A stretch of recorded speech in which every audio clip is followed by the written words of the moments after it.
Bowe Bergdahl leaves the Fort Bragg courtroom facility following sentencing at Fort Bragg, N.C., Friday, November 3, 2017. The former sergeant was spared any prison time and received a dishonorable discharge. Bergdahl, who walked off his base in Afghanistan in 2009 and was held by the Taliban for 5 years, pleaded guilty to desertion and misbehavior before the enemy. AP photo, Jerry Broom.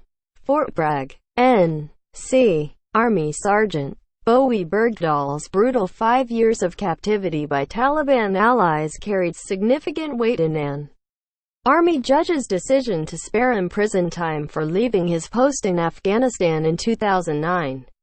Legal experts said. Criticism of Bergdahl by President Donald Trump also appeared to push the judge toward leniency. Army call. Jeffrey Nance didn't explain how he formulated the sentence that also included a dishonorable discharge, reduction in rank and a fine. But the judge had to consider a complex array of arguments for and against leniency.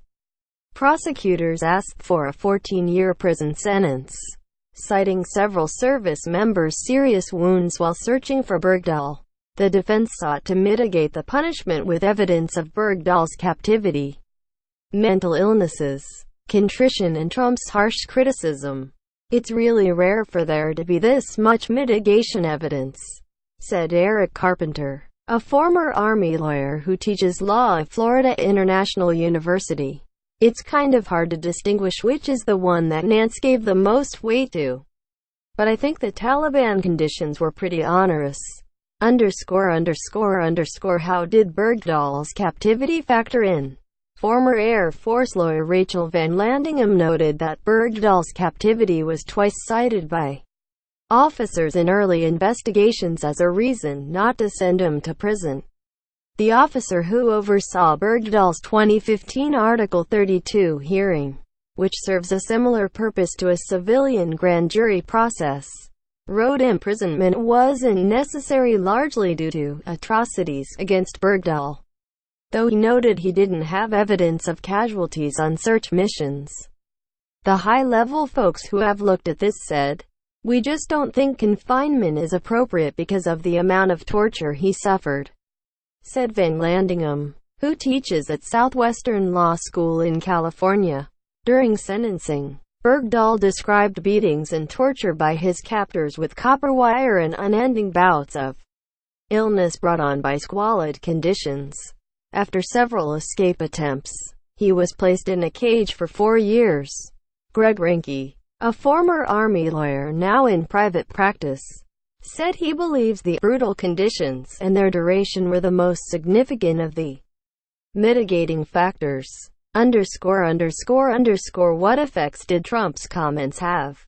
In campaign speeches, Trump frequently criticized Bergdahl, calling him a dirty, rotten traitor. Nance rejected defense motions that charges should be dismissed or punishment limited because Trump was exerting unlawful command influence. But Nance indicated he would consider Trump's comments a factor promoting leniency. Trump helped take that confinement off the table, Van Landingham said. Now, Trump's condemnation of the lack of prison time on Twitter on Friday could give the defense lawyers a strong hand to get the sentence reduced further by an appeals court. The legal experts say, a dishonorable discharge triggers an automatic appeal to a higher military court. How important were Bergdahl's mental health and remorse? Nance also likely factored in Bergdahl's willingness to take responsibility by pleading guilty, his emotional apology in court, and his mental health issues. The experts said, Bergdahl choked up Monday as he apologized to the wounded searchers in court. Bergdahl and his lawyers offered evidence of 2 mental disorders as mitigating factors. A psychiatrist testified Bergdahl was influenced by a schizophrenia-like condition called schizotypal personality disorder that made it hard to understand consequences of his actions, as well as post-traumatic stress disorder after a difficult childhood.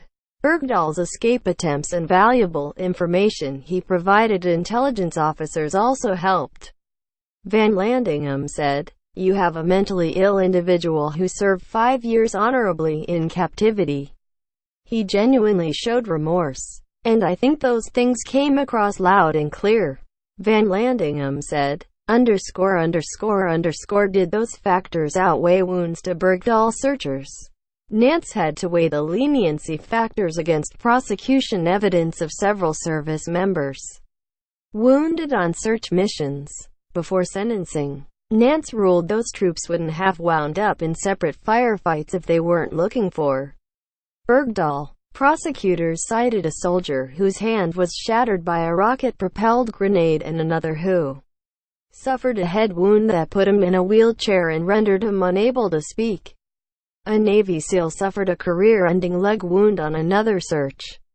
Carpenter described the wounds as very compelling evidence against Bergdahl, but he said Nance likely recognized the searches involved events beyond Bergdahl's control, because there were so many other factors between Bergdahl's actions and those injuries.